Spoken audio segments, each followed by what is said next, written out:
Swayam Prabha. Digital India. Educated India.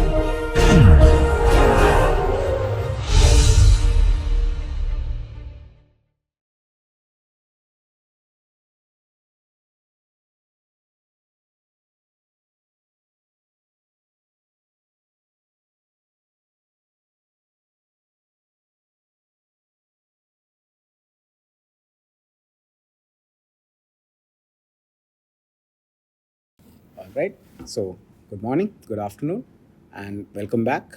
This is our online course on analysis and design of rigid pavements. So, in this course, we are looking at various methods to characterize different types of rigid pavements. Back in module 1, we had talked about what are the different types of rigid pavements. There, I mentioned 4 types: JPCP, jointed plain concrete pavements; JRCP, jointed reinforced concrete pavements; CRCP, continuously reinforced concrete pavements; and PCP, pre-stressed concrete pavements. I had mentioned that for most of the course, we are going to be focusing on JPCP, that is the most common type of rigid pavement. CRCP will talk about a little bit at certain points because CRCP analysis historically has been a variation of JPCP analysis. So we make a couple of additional assumptions along the way. JRCP is very rarely used, and PCP is also little used except for specialized applications. So we are not going to talk too much about those two particular applications. Now, where are we in the course? We are in module 2. So module 2 is on analysis of rigid pavements using classical methods. When we get to module 3, we'll look at modern methods, which is namely the finite element method. But in module 2, we are sticking to classical methods. Now, as I keep pointing out, what do I mean by a classical method? A classical method basically is a method which doesn't require a computer. So it's a method where you can very easily write out some equation. It may not be the simplest or the most elegant of equations, but nonetheless, you could write it. So it's an equation that you can write out. It's an equation that you can put into a calculator, that maybe you can put into a spreadsheet program, and then you can do some calculations on it. So those are basically what classical methods are. And last time, we looked at a particular classical method called the Westergaard solutions. They were the most famous and the most celebrated set of solutions, which actually came out from 1926 onwards by Professor Harold M. Westergaard at the University of Illinois. Later on, however, several more solutions were developed by a variety of authors over the years. So in today's lecture, we will briefly relook at what were Westergaard's solutions, what were the particular cases for which Westergaard derived certain solutions, and then we will look at several updated solutions which make a whole variety of additional assumptions as well as certain corrections to the original formulation. And then based on those two, we will start looking at certain solved examples. And finally, I want to compare the relative critical stress using some updated solutions as well as Westergaard solutions. And then finally, we'll talk about some limitations of Westergaard's theory and classical solutions in general. So we have quite a packed agenda today. So our lecture objectives today, we are firstly going to calculate stresses and displacements of JPCP using certain updated solutions to the Sophie-Germain equation. We will then compare those with Westergaard's theory. I'll give you a preview. They're not going to be the same. We will explain certain differences for those certain reasons for those differences. Now, recall what we learned in the last lecture. Westergaard took the Sophie-Germain equation. So Sophie-Germain equation is basically d del power 4 w is equal to minus q, but this is without assuming a Winkler foundation. If we assume a Winkler foundation, then we just get an additional force, which is a reaction, which is in the opposite direction of q, and so we put it on the left-hand side, and we get plus kw over here. So this is our governing equation for plates, for Kirchhoff-Love plates or medium-thick plates sitting on a grade. The solution for this should be del power 4. This is a biharmonic equation. So the solution for this was provided by Westergaard, and he provided the solutions at 3 important locations. Case 1 is what he called corner loading, when the load is provided at the corner of 2 joints and the other 2 joints are very far away. That's why you have the squiggly lines over here. Case 2 was for interior loading, where the load was provided somewhere in the middle of the slab such that all the 4 joints were very far away from the load. And case 3, which actually turned out to be the critical case, was when the load, a semicircular patch of the load, was actually applied at one of the joints and all the three other joints were very far away. What we saw last time was we saw what the solutions to these equations look like. We saw that some of them, for example, the interior load, they were pretty straightforward. They are actually small enough that you could just write it on a piece of paper right now. Whereas for edge load, it was still simple, but it was a very long equation. There were many terms in it. One important thing I pointed out last time was that you should be solving the equation term by term. So please don't try to put the whole thing into a spreadsheet or whole thing into a calculator. Evaluate each term piece by piece and then perform addition or multiplication operations between them. That's how you guarantee that you will not make a mistake, besides making sure that using consistent units. Anyway, we'll look at another example today where I'll re-emphasize those points. So these are the three loading conditions for which Westergaard derived a series of solutions in 1926. Now, as a recollection, what we saw is that particular equation which I wrote is usually rewritten slightly. So the original equation is del power d into del power 4 w plus kw is equal to minus q. But what is generally done is the both sides are divided by d, and then this k over d is written as some length scale L raised to the power of minus 4. And this length scale L, which you calculate using this formula over here, this is called the radius of relative stiffness. I had pointed out, and please go back to the previous lecture if you want a recollection, I had pointed out in the last lecture that there's nothing particularly special about this term. It's simply called a radius because it has the units of length, but otherwise it's not really the radius of anything. It's relative stiffness because it's the relative stiffness between the subgrade and the plate. And the definition of stiffness is different between them, so this is not a ratio. So this is the radius of relative stiffness. Westergaard defined it originally in 1926 because it just kept coming up again and again in his solutions. So he found that it's much easier to just define this with this nice simple symbol L instead of rewriting this large expression over and over again. That's the basic reason why the radius of relative stiffness even exists in our analysis. 100 years later, we still use it regularly in our analysis. B was the plate stiffness, which is EH cubed divided by 12 into 1 minus nu square. We derived this formulation also. It basically comes from combining equilibrium terms along with some kinematic constraints for medium thick plates. Please go back to that lecture to see the derivation for this term. So we saw that the first analytical equations for this were given by H.M. Westergaard. That was our previous lecture. I don't want to repeat the equations completely. But as you can imagine, 1920s was a pretty long time ago. And pavement engineering and the analysis of rigid pavements has not stopped since Professor Westergaard. Over the decades, several attempts have been made to try to find better solutions for Westergaard's equations. Westergaard's equations make a number of assumptions. So what are some of these assumptions? A, he assumed that the plates are very large, in other words, infinite.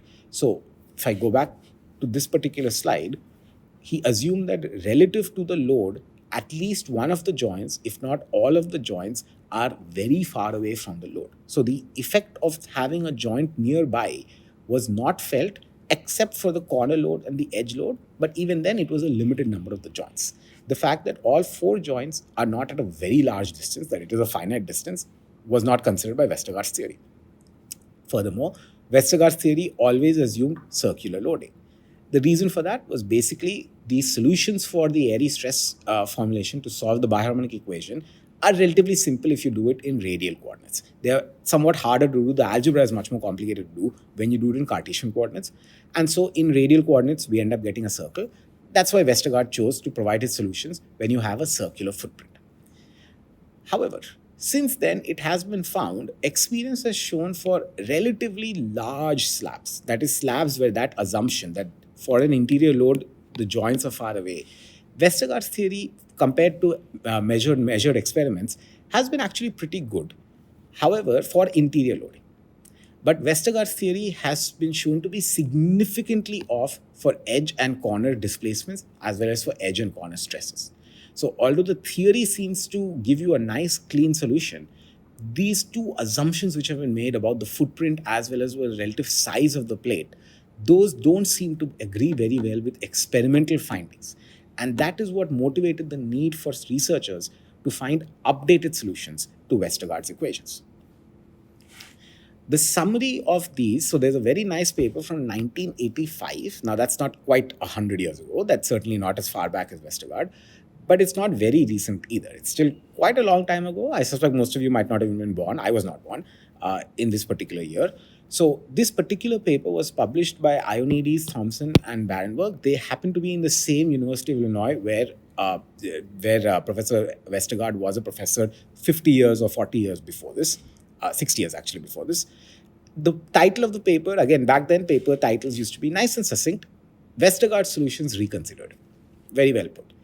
All they did was they looked at previous research over the last 60 years between when Westergaard's paper was first published and 1985 when their paper was published. So in approximately the 60 years in between, they looked at all the literature, and in one very nice journal, this is by the way published in a journal called Transportation Research Record, which is one of the best journals in the area of transportation engineering. So they simply summarized all the variety of solutions which are available out there, not just Westergaard solutions, but other solutions as well. Now, two things I want to point out. This is 1985, so the paper is not out of copyright as of yet. Nonetheless, if any of you have access to a university library, you should be able to download this paper either through an interlibrary loan or directly from your library. So please talk to your librarian if you want a copy of this paper. I'm going to show you the important results of this paper, the important equations, which we will use to solve an example in today's lecture. The second thing I want to point out is 1985. So computers were not unknown in 1985. They were very big. They were unpleasant to use. In order to run a computer program, you actually had to use a particular language called Fortran, which is, I have experience in it. It's a little bit of an unpleasant language to use, but nonetheless, it is still there. You had a language called Fortran. You had to write a computer program actually on punch cards. So your computer program was a piece of paper with some holes, and you would slide it one by one into a huge computer, which is the size of a small auditorium today. And then you would get these numbers coming out of there. So one of the reason I'm pointing this out is that when this paper was published, some of the research which they published did use some numerical methods, the finite element method. They weren't entirely based on classical analysis, but it was a very small number of methods, and the paper itself did not recommend using those methods because programming and computing back in those days were very, very difficult. Today, programming and computing are simple enough that when we get to module 3, we can actually solve it either by hand in some cases, but in almost all cases on a spreadsheet or on a calculator, we will be able to solve them. That's how much programming has advanced. So just keep in mind, some of these solutions take advantage of finite element programming, but it's just the early years, so it's very little. Okay, before I show you some of the updated solutions to our Westergaard solutions, what I want to go through is a little bit of the notation used in the paper. It's very similar to what we used for Westergaard solutions, but there are some notable deviations, and I want to point out those deviations. So a couple of things, P and E, so P is the load, E is the Young's modulus or the elastic modulus, those stay the same. Nu is the Poisson ratio. Keep in mind, in the US, they use this mu, and in India and in Europe, we use nu. So that's just a slight deviation from what I've been using, but understand it means it's meant to be the same thing. H is slab thickness, K is modulus of subgrade reaction. So these definitions stay the same. A is the radius of the circular load if the load happens to be circular. And C is the length of the square if the load happens to be a square. So in Westergaard solutions, all loads were circles. In the updated solutions which I'll show you, there are also some solutions available when the loads are square. And in this case, the side of the square is represented by the letter C. L over here is the radius of relative stiffness. Notice it here, L power 4. So radius of relative stiffness, you have to take the fourth root of the expression over here. This stays the same. This term B over here, which is a function of whether A is large or A is small, this we had also seen. This also comes up in Westergaard solutions, and it came up during the solved example we did in the previous lecture. So please go back and review that previous lecture if you just want to do a quick calculation of B, but it's the same as last time. There are two more terms, C prime and gamma. So C prime is basically some constant into C. C again was the side of that square. So this C into some constant is C prime. So it's e to the power of pi over 4 minus 1 divided by the square root of 2. A little bit complicated. It's not really important to understand where it came from. We're not going to do the derivations. It's just important to understand that if you see a C prime, this is how you calculate it. And then there's one more term here called gamma. This is called Euler's constant. It comes up in many applications in solid mechanics. And what the authors did is they simply wrote out the value to around 10, this is around 9 or 10 decimal places. So they actually gave us what is the actual value that you can use. Many spreadsheet programs and many programs, you can actually request Euler's constant and they will have it to something like 16 decimal places. If not, you can just use the value which has been published over here. Okay, so let's start looking at some of the solutions. Case 1 is we look at interior loading because that tends to be the simplest. So in interior loading, we have something called the ordinary theory. Again, all these solutions are meant to be updated solutions from Westergaard series. So keep in mind that Westergaard's equations are still there. We are looking at other solutions beyond Westergaard solutions. So here we have two theories. These are called the ordinary theory and the special theory. And the difference between them is basically the consideration of stresses in the other direction. So if we are looking at only sigma 1, which is sigma x, but we also then allow some amount of shear to come in, which is sigma 2. If we do that, then that is basically how the special theory and ordinary theory develop. So in both these cases, we have the special theory and the ordinary theory. We do also have, if we have a square loading, then we have a different equation. Square loading, you'll see the C prime over here, which I had defined in the slide over here. So for both the ordinary theory and the special theory, and again, the difference is just whether you consider shear, you will see that the basic equation is pretty similar. That is, you have this 3p into 1 plus nu over 2 pi h square. We, by the way, saw the same expression in Westergaard's theory. The only difference is as follows, that in the ordinary theory, we are not considering shear effects. So we have this ln of 2L over A, whereas in the special theory, where we do consider these effects of shear, we have 2L over B. So B, I had defined over here that B is equal to A if the circular load is of a larger size, but B is then some value which depends on H if it's not, and this is basically considering transverse shear into account if transverse shear is to be considered. You will note there are two additional terms over here, that is BSI2, OT stands for ordinary theory, and BSI2 special theory. These are defined down here. These are the supplementary stresses. They are the stresses in the other direction which can also be accounted for, and there are some relatively simple expressions for them. Again, keep in mind, in the ordinary theory, we just use A because we're not considering shear. In the special theory, we use B, which does take shear into account. Okay, so we have these two. And of course, if you have a square, then you have this BSI2 SQ. And so that is defined over here, where once again, we have a C prime, which is defined over here. And then we also have this equation shown here for maximum deflection if you have a circular load. Okay, that's if you have a maximum circular load. This is fairly similar to Westergaard's theory. You have this P over 8K L square. It's just that this term over here, so that constant term which Westergaard's theory has, Westergaard's theory just provides a constant. They basically gave an updated, a more accurate value of that constant. That was the basic difference between the two. But it was not particularly, it turned out not to be very different. And the value that you will get from Westergaard's theory and this one is more or less the same thing, up to a certain number of reasonable decimal places. Now, if you look at the condition for corner loading, here they do it in a slightly different way. They provide several different solutions for corner loading. The one over here, which I'm highlighting, this is simply Westergaard's solution. So this should look familiar based on what it is last time. 3p over h square into 1 minus a1 over L raised to the power of 0.6. Again, a1 is a into square root of 2. So this is for a circular load. Other solutions were provided, Goldbeck and older solutions. Later solutions, Bradbury, Kelly, Spangler. So you'll see these are all slight variations. For example, if we consider Spangler and Westergaard, which is what we'll do in our example, if we consider these two, then you have this 3.2 and 3. So there's a 20% correction to this outer term. And here you have an A1 raised to the power of L, A1 divided by L raised to the power of 0.6. Whereas in Spangler's theory, you just have A1 over L raised to the power of 1. So slight difference and corrections which are made depending on how the solutions were derived. And then you have other solutions as well. For deflection, they start by providing this Westergaard solution, which we've all seen before. That's P over 8K L square. And you have this A1 over L over here.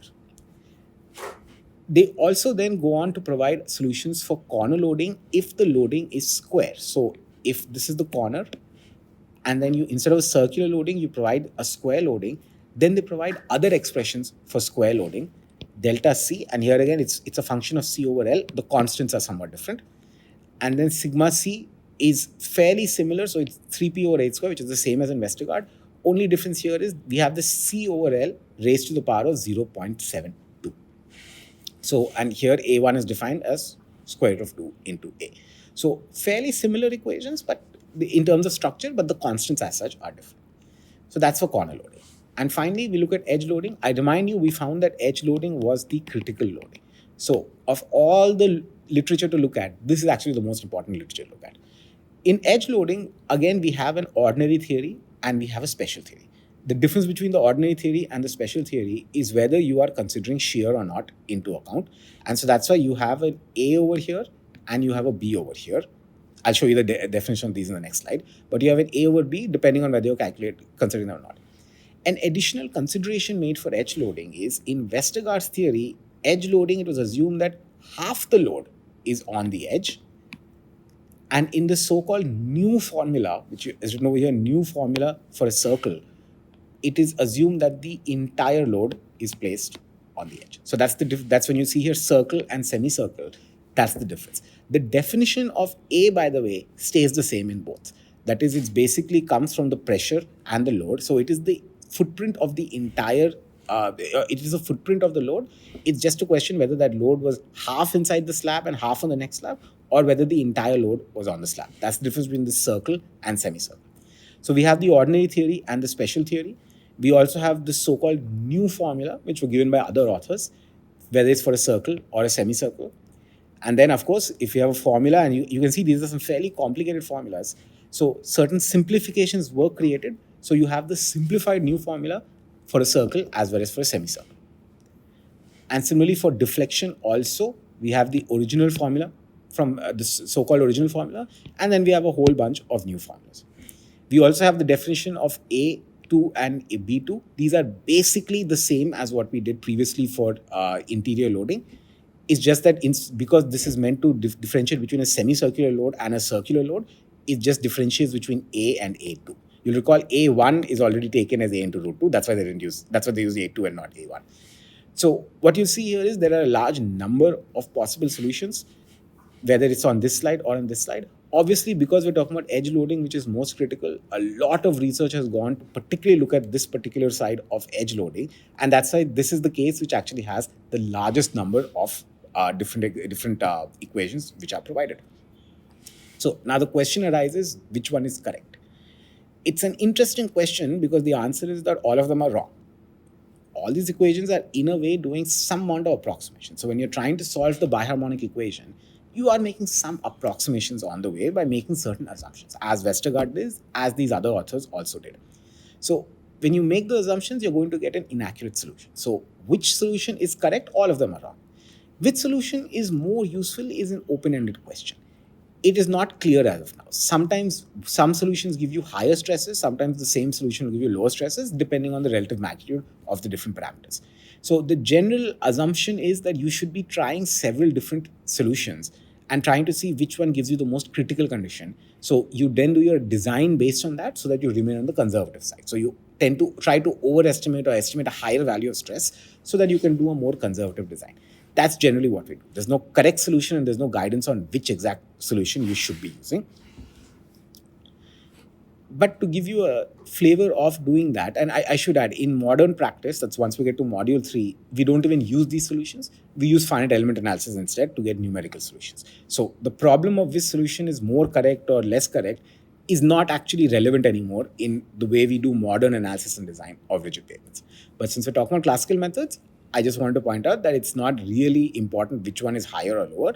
It's more important to understand and use a variety of equations instead of using only Westergaard solutions. Okay, so what I wanted to do now is I wanted to go through a solved example as I did last time. Now, previously, I showed you some important tips. I'm going to reiterate those tips because I find students, they tend to keep making the same mistakes with these calculations. So I will show you some important tips to keep into account when doing these calculations. We are going to just choose almost at random. We are going to choose some of these new and updated formulas. And in the end, we are going to compare Westergaard solutions with these formulas and see how they compare. So let me read out the question. This is, by the way, the same question as what we did last time. So we can compare it with our solutions from the last lecture. So Consider a wheel carrying a load of 20 kilonewtons. So P is given to us as 20 kilonewtons under a pressure Q of 1 megapascal. So now we know everything about the load. Now this wheel runs over a JPCP slab. The slab thickness is given to be 200 mm, which is H. It is sitting on a subgrade of K value 50 megapascals per meter. So we're given all the information necessary about the subgrade. The question is as follows. Calculate the maximum tensile stresses and deflections when the load is placed at the interior, corner and edge using any of the improved solutions. So I'm not specifying which one. I'll show you a particular one that I did for each of these three loading conditions. I encourage you to spend some time after this, use these other formulas and calculate them, and then answer this question. Compare the results with Westergaard solutions. See if it's higher, see if it's lower. Are you underestimating stress if you use Westergaard solutions, or are you overestimating stress using Westergaard solutions? So I will do only a little bit of this in this solved example, and I encourage you to work out all the other formulas and all the other equations yourself, and then answer the same question. All right, so now that we understand what our problem is, let's go into solving the problem. Now, last time I gave you two important tips. They were as follows. Firstly, choose a consistent system of units. So generally, we choose a unit for force and we choose a unit for length. We can choose whatever we want. In practice, in pavement engineering, it turns out that newtons and millimeters are particularly useful. So I strongly recommend to use newtons and millimeters. So now let's go back to our problem and see what units we are provided with and what conversion do we have to do. We are provided that the load is 20 kilonewtons. Let's rewrite this as 20 into 10 cube newtons. We are provided that the pressure is 1 megapascal. Megapascal is fortunately already Newton per square mm. So there's no need to change the number over there. Thickness is 200 mm. That's already in mm. Nothing to change. This K value is 50 megapascal per meter. So it's 50 Newton per mm square meter. I can rewrite meter as 10 power 3 millimeters. And so this becomes 50 into 10 power minus 3 Newton per cubic mm. So that's one important. I find mostly students, they tend to make a mistake with this K value. Everything else is obvious, but this megapascal per meter is a somewhat unusual unit because it's mixing two different length units. So it's important to keep this in account. Okay, so the question is calculate the radius of the footprint and radius of relative stiffness. We did this last time. Recall that we are given P of 20 into 10 cube Newton. We are given Q, which is the pressure, which is 1 Newton per mm square. And so we have the relationship P is equal to pi Q A square. And so from here, we can calculate A. Now for radius of relative stiffness, L is the fourth root of, don't forget this 4. It's very, very common mistake that students make, that they end up taking the square root. So you significantly overestimate this. So take the fourth root. EH cube 12K into 1 minus nu square. Now here, K is given to us, H is given to us. E and nu are not given. This was the same problem as last time. So we have to choose some reasonable values. I encourage you to go back to lecture 3 where we talked about materials if you are still unsure of what the reasonable values are. But as an engineer, as a civil engineer, you should be able to say without too much trouble, what is a reasonable value for E and nu of concrete. In this case, what we're going to use is E, we're going to use is 30, it's 30 gigapascals. But again, we want to use everything in Newton and millimeters. So we take 30,000 megapascal, which is Newton per square millimeter. And nu we generally take as 0.15. You could do 0.2 also. Generally we'll take 0.15. So we take nu as 0.15. So we make these additional assumptions because it's not given to us in the problem. Keep that always in mind. You may not have all the data. It's your job to try to figure out what are reasonable values. You don't have to be exact, you have to be reasonable. So that's an additional challenge in solving these type of problems. Okay, we had already done this before, so I'll quickly show you what the solution is. We had calculated A is 79.8 millimeters and we had calculated L is 799.8 millimeters. In addition, I've done a pre-calculation over here. We had calculated A1 is equal to A square root of 2. We will need this at least for the Westergaard calculations. And so we had calculated this as 112.8 mm. Again, I strongly recommend that if you're doing this on a spreadsheet, don't type 112.8 mm. Actually do A into square root of 2 and let it calculate out to 16 decimal places. Don't make any unnecessary round off errors at this stage. Okay, so now once we've gotten those preliminaries done, the question says, if I bring back the question says, using any of the improved solutions, calculate the stresses and deflections. So it's up to us what we want to use. So let's start with corner loading. So again, we have a circular load over here, and then we're at the corner. Let's use Spangler's solution, which is equation 3f. You can use any of the other solutions which are also provided. I just picked up one at random. Now, Spangler's solution is, Westergaard's solution, to remind you, was it's 3p over 8 square into 1 minus a1l raised to the power of 0.6. Spangler's solution uses 3.2 instead of 3. That's one difference. And it raises to the power of 1 instead of raising to the power of 0.6. So that's certain structural differences. You still have this a1 term over here. So if you want to calculate this, we write this as 3.2 into 20,000. Again, use newtons. Divided by 200 square, this is in millimeters. So ultimately, this thing is going to be Newton per square millimeter or megapascal, which is what we want. This is 1 minus A1 was 112.8 divided by 799.8, which is L, raised to the power of 1. So there's nothing else to do over there. I've done the calculation for you over here on this slide, and we end up getting here 1.37 megapascal. You want to note that I have actually separately done these evaluations. So I've written here 1.6 into 0.86. You can check these calculations. This is how you should be solving it. Although this is a relatively simple one, you could actually calculate it in one go. I strongly recommend do not evaluate these expressions in one go. Evaluate the individual parts and then perform multiplication, addition, etc. as necessary. Don't evaluate everything at one go. So anyway, for this corner loading using Spangler, we get 1.37 Newton per square millimeter. For the corner deflection, it turns out there were no, at least as of when the paper was written, there were no updated solutions from Westergaard's from the corner deflection. The updated solution which was provided just created a better estimate of a certain constant value that was written as gamma over 5 over 4. The gamma was Euler's constant. It turns out it doesn't make too much of a difference in the final value. So if we are calculating out to 2 decimal places, which is generally what we're interested in, then we find that delta C is more or less the same as Westergaard's solution. So there's no change over here. All right, let's look at interior loading. So in this case, all our joints are far away and we just have this one load over here. We have interior loading, and now the formula is as follows.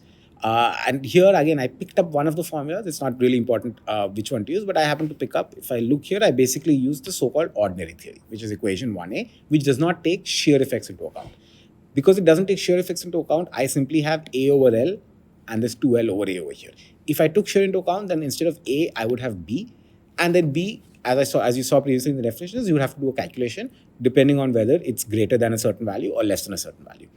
Okay, so here we have 3p into 1 plus nu square divided by 2 pi h square. Note again that all of these values are constants. They do not have any units except 3p and h. So use this as 20,000 newtons. Once again, h should be 200 square. So you'll get your solution in megapascals. This first term I wrote over here, this is the so-called sigma 1 stress, and this is the additional shear component sigma 2. As we shall see that this is actually very, very small. Whether we include it or not, it does not make too much of a difference. But if you want to be very accurate, then you should also include this slight shear component, which also comes in. So I'll show the solution in the next slide. Note here you have a 0.5 minus gamma. Gamma is provided. Some spreadsheet software can actually give you gamma to 16 decimal places. But otherwise, in the definitions in one of my earlier slides, I did provide the actual value of gamma. So please feel free to use that. For delta I, the ordinary theory provides this updated solution. Here again, A over L is what you find being used. Note here in both cases, we have a ln. This is the natural logarithm, right? So be careful, because in the next calculation, which is edge loading, we will actually see a case where we have the logarithm to base 10. So what's called the common logarithm. So it can get a little confusing. So just be very, very careful to check which logarithm you have to take. But otherwise, this is straightforward. Down here, you have an 8k over L square. So P needs to be expressed in newtons. K, as I talked about, needs to be expressed in newtons per cubic mm. And then L square is in mm square. So these cancel out and you'll finally get this in units of mm. So be very, very careful of the system of units that you're using. Okay. With that, using the ordinary theory, here is the detailed calculation which I did. Here again, note I've put P as 20,000 and H as 200. 1 plus nu is 1.15, so this is straightforward. I've taken the natural logarithm. This is 2L over A. So this is 2 into 799.8 divided by 79.8. 0.5 minus gamma, that can easily be calculated. And for the later part, which is sigma 2, here again, 20,200 squares, so that's pretty similar, and then A over L. I do this, I get this sigma 1 component is about 0.5274. There's a reason I took it out to so many decimal places. And sigma 2 is 0.0003 megapascals, or in other words, 0.3 kilopascals. So it's pretty small. When you add the two together, it doesn't really make too much of a difference. So the reason I wrote these numbers out to the fourth decimal place is to show you that in these updated equations, this sigma 2 term, which is the very small amount of shear stress, is actually genuinely very small. If you don't include it, it won't really make too much of an error. But again, when you're trying to derive analytical solutions, you're trying to get as accurate as possible. In practice for design, it's not too important to consider this. Anyway, if you do consider it, we get a stress of 0.53 megapascal for this case. Now, for delta I here, again, be careful of the units, particularly for K. So I've got P as 20,000, L as 799.8, which is in millimeters square. K I've written here is 50 into 10 power minus 3. This is that Newton per cubic mm. Please be very, very careful in doing this. It's a very common mistake. That's why I'm emphasizing this over and over again. It's a very common mistake. Now, what I have here is I have one term inside here. This is ln of L over 2A. Note natural logarithm. So it's the natural logarithm of L over 2A, A over 2L. You can just substitute the values in. Gamma, we already know what the value is, minus 5 over 4. This has to be multiplied with 1 over 2 pi. Please look at how the equation is written carefully. It has to be multiplied with 1 over 2 pi, and then this whole thing has to be multiplied with A over L square. Evaluate this term first. I'm not going to do it. I already done the calculation, but when you are doing the calculation, whether with a calculator or a spreadsheet, please evaluate this interior term first, multiply it by 1 over 2 pi, and then multiply it by A over L square. Get this full term, add 1 to it. Evaluate this outer term, P over 8 KL square first, and then multiply those two. Please do it systematically. If you don't do it systematically, you will end up almost certainly you'll end up getting a wrong answer. So this is why I'm repeating it again and again. Do this calculation systematically. These equations are quite long. When you do it, you get an answer of 0.08 millimeters. Now we come to edge loading. This is obviously the most important because this is where we expect to get our critical stresses. Certainly for Westergaard's theory, we saw that this is exactly the case where we get critical stresses. As we shall see, this is also where we get critical stresses using the new set of solutions that we have. What I'm going to use here is completely arbitrarily. I'm going to use this simplified new formula for a semicircular load. Here again, A2 is 79.8. So whether it's circular or semicircular, it doesn't matter because it's still it's still the square root of P over pi Q. The only difference here is that in the formula is different. So the calculation, the stress value which you'll get is different, but otherwise the value of A2 as such still stays the same because physically it's the same load. Okay, so the formula is a little bit longer. Now, over here you see A2 being used over here. So don't get confused, A2 is still the same A that we've been using previously. Outside we've got 6P over 8 square into 1 plus 0.5 nu, 0.5 is a new one. Also notice here we do have a negative sign over here. Don't disregard the negative sign. I remind you again, tension, which is what we are basically concerned about, tension is positive. So don't ignore the presence of a negative sign which is multiplying the solution. The negative sign is there to enforce this condition that tension is positive. So it is an important term to have over there. We have 6P over 8 square. So again, this is going to be Newton per square mm, megapascals. That's what we want. The interesting stuff is actually happening inside this bracket. So we have a constant 0.091. That's fine. Note it is subtractive. We also have the 0.027 A2 over L. Easy to calculate, but it is subtractive. We have this particular term here, 0.4489 log base 10 A2 over L. This is the first time we are seeing in these solutions that instead of a natural logarithm, we have a logarithm to the base of 10. Check your calculator, check your Excel spreadsheet, whatever you're using. It is very easy, and I've seen students do this often. It's very easy to use the wrong logarithm. So when you're supposed to use natural log, you use base 10. When you're supposed to use base 10, you end up using natural logarithm. So please be aware of this. Please be cognizant when you're doing this calculation. Use the correct value and use the correct logarithm. calculate each of these separately. So this logarithmic term over here, calculate it separately.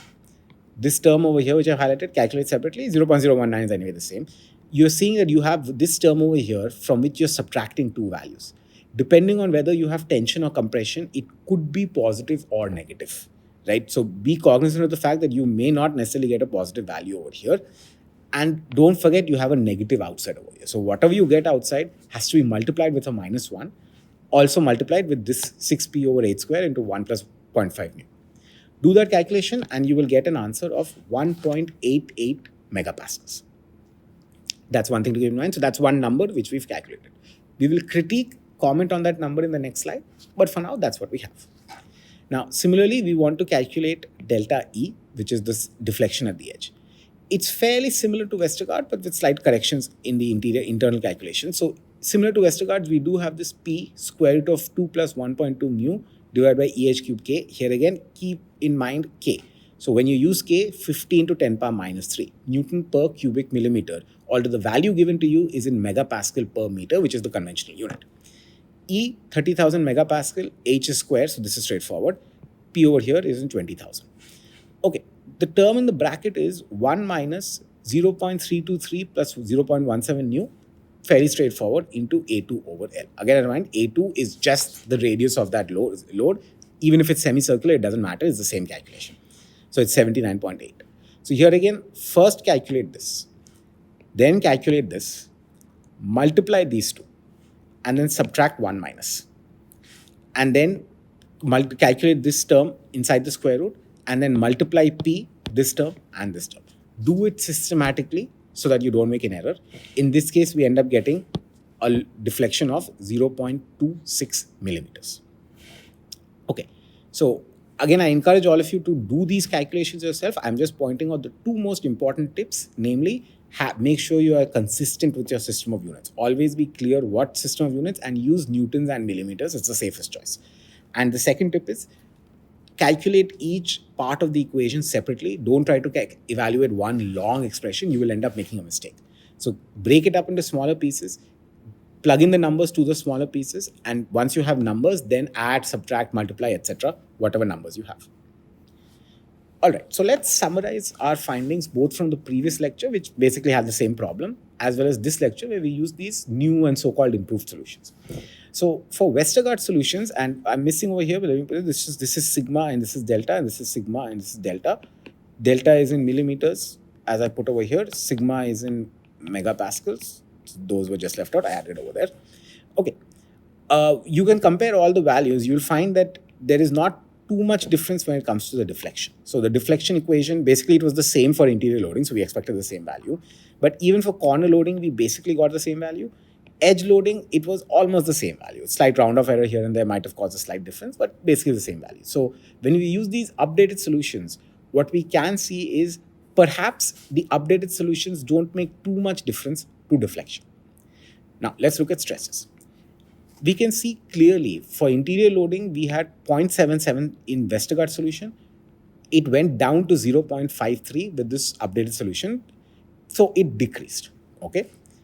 Corner loading, Westergaard solution had 1.04 megapascals. And with the updated solution that we used, we had 1.37. So it increased by around 30%. That's not a small number. Here is where the most interesting thing happened. The edge loading, which we already saw, this was the critical loading for Westergaard solutions. In Westergaard solutions, we had 1.62 megapascals. We ended up getting 1.88. It's a higher value. I welcome you, and you should be trying to use the other solutions, the other set of updated solutions, especially for edge loading and calculation of sigma E. Especially for this, I encourage you to please do the calculations yourself, and you will verify that in most cases, we do end up getting a higher stress. So the net result, the practical result of a lot of these improvements in calculations over time is to realize that Westergaard solutions seems to be underestimating the stresses at the edge, which I remind you is the critical stress. So Westergaard solution actually underestimates the critical stress somewhat. So you need to use these so-called new and updated solutions in order to get higher values so that you can have a more conservative design. One more thing I wanted to point out is last time I defined this term stress ratio. So stress ratio was simply sigma, whatever the maximum tensile stress was. So it's sigma in tension, so sigma T, divided by FCR. FCR was the flexural strength, which was roughly 4.5. It was between 4 to 5 for concrete. I just took 4.5. If I take the stress ratio in this case, I get a value of 0.42. This is less than 1. It's quite a bit less than 1, in fact, less than half of that value. Again, I showed the same thing with Westergaard. With Westergaard's, we got a value of around 3.6 for stress ratio. Here we're getting 0.42. So we are higher, but we are still less than 1. I will come back to this point when we get to the lecture on design of rigid pavement. So that's module 4. Right now we're just doing analysis. But something to recognize from the analysis is that after we calculate our critical stresses and then we calculate the stress ratio, we find that the stress ratio is generally less than 1. That is mostly what you will find the case. It is less than 1, and that we'll see is a very important conclusion for how we analyze or how we design rigid pavements. So generally our stresses are not just less than the strength, they are well below the strength as well. And that will have important implications later on. Okay, so that was basically Westergaard solutions and the updated solutions. We did a comparison, and I hope I emphasized several times on how to do the calculations properly. Take care of unit conversions, evaluate the equation piecewise, don't try to evaluate the whole thing at once. In the last couple of lectures in this slides in this lecture, I want to start talking about some shortcomings of Westergaard solutions, or even if you take Westergaard solutions aside, shortcomings of general solutions which are trying to use classical methods. So all of these closed form solutions, they are different from Westergaard solutions, but they all do have some general shortcomings. Now, one of the shortcomings, let's consider interior loading. As I had pointed out previously, the assumption for Westergaard for interior loading, as well as all the other solutions also for interior loading, is that basically you have an interior load and the joints are very far away from the load. So we are generally assuming that capital L, which is the size of the slab, is very large. Very large compared to what?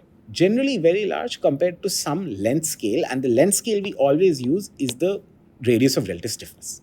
So we are generally assuming here that L over L is much greater than 1. That is, the radius of relative stiffness is much smaller than the size of the slab. Now, what the same paper which I'm still working on, with the one which I pointed out in the beginning, which is from Ionides, what they found is that they actually use some finite element modeling. Now, finite element modeling, I haven't talked about it, I haven't introduced it. It's not important to understand how it's done, but a lot of the assumptions which are made in these classical methods can be overcome using the finite element methods. For now, that's sufficient. When we get to module 3, I will formally introduce the finite element method and we'll solve some problems with that as well. But here is the diagram they had. So first of all, on the x-axis, they have plotted L over L. So they've not plotted a non-dimensional size of the slab. As you go from left to right, the slab is getting larger. What they plotted on the y-axis was how close is this finite element method based solution relative to Westergaard solution. So basically they took the solution, for example, if they're looking at sigma E, this is actually interior. So sigma I based on FEM divided by sigma I based on Westergaard. That's what and as a percentage, they plotted that on the y-axis. Now, as I said, Westergaard solution and all those updated solutions, they're making a basic assumption that the L over L is very large. So we should start looking at it from the right-hand side of the graph. What we see is that when L over L is very large, the deflection we get is fairly good. That means relative to the finite element method, Westergaard solution is pretty much on point. So deflections are fine. What we do find is that bending stress, however, is not okay.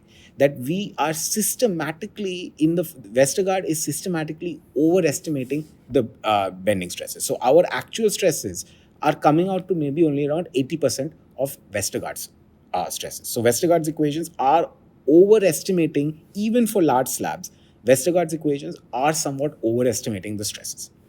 Now, let's look at the other side. Let's look at what's happening for a more reasonably sized slab, that is when L over L is not very large. First of all, we see that Westergaard solution is wildly underestimating what the deflections are. So our deflections in the finite element method are actually coming something of the order of 200 to 300%. That's 2 to 3 times of Westergaard solutions. So Westergaard is severely underestimating what the deflections are. And when we look at the stress, the opposite is happening. Now we are getting that using the finite element method, our the stresses might be around only 50%, so 50 to maybe 70% of the stresses evaluated by Westergaard. So Westergaard continues to overestimate stresses significantly, maybe by a factor of 2, when you have a reasonably sized slab. So that is for interior loading. Let's look at edge loading, because as we recall, edge loading is critical loading. So here again, we have L over L on the x-axis. And what we have over here, we have a numerical solution using FEM, and they are using a particular software called EliSlab. We will talk about this several lectures from now in module 3. And this is a finite element based program divided by Westergaard solution. And they're showing it as a percentage. Here again, if you look at relatively large slabs, they've plotted deflection and bending. They found, the authors have found that for a large slab, the bending stress calculated from the finite element method is pretty good relative to Westergaard solution. So Westergaard solution is pretty much accurate when you're talking about large slabs. But Westergaard solution is not accurate for deflection. That Westergaard solution still tends to underestimate deflection somewhat. But what is more interesting is when we're talking about reasonably sized slabs. I won't say small slabs, these are reasonably sized slabs. When we're talking about reasonably sized slabs, we see here that the actual stress as calculated relative to Westergaard solution, that is using FEM to Westergaard, it might be something of the order of 20 to 50%. So Westergaard solution is again significantly overestimating the stresses. And this is more so in terms of edge loading. Edge loading is the critical stress. If you're overestimating edge loading, then you might be being far too conservative in your design. So what we see from here is in all the solutions we looked at, Westergaard is the one I'm catching on because of these figures, but in all the solutions we looked at, we never considered the size of the slab. We always considered size L over L is much greater than 1. But this is not realistic. As we talked about this in the previous lecture. If, for example, L is 3,500 to 4,500 mm, and the thickness of this is, let's say, roughly maybe 400 or even 300 mm, this is not it's a large value, it's not a very large value, it's not ridiculously large. So it is not always necessary that L over L is much greater than 1. Furthermore, what we saw in this slide as well as this slide, in these two previous slides, based on the finite element method, the stresses are actually very sensitive to the slab size. And the stresses actually decrease with slab size. So if you're using Westergaard's theory or any of these other theories, we are assuming the slab is very large. We are actually overestimating our stresses by quite a lot. 50% is a pretty big number to be overestimating stresses. So the advantage we gain by cutting smaller size slabs or reasonably sized slabs, if we don't take advantage of that, if we don't use that in our calculations for stress, then we lose the benefit of doing it in the first place. And you recall from module 1, there is an economic cost associated to cutting those joints. So if we are able to gain a benefit from cutting those joints, we should also be including it in our stress calculations, which will enable us to reduce the thickness of the slab. So the net conclusion from these 2 points which I've pointed out is that basically we have to explicitly consider the slab size. We cannot simply go with the assumption that the slab size is quote unquote very large, because then we're overestimating our stresses. We're not taking advantage of the benefit we gain by cutting those joints in the first place. It turns out that analytically, considering these finite size slabs is actually quite difficult. Getting an analytical solution for this is complicated. We generally get some series solutions with series summations. It gets quite messy. It's very inconvenient to use.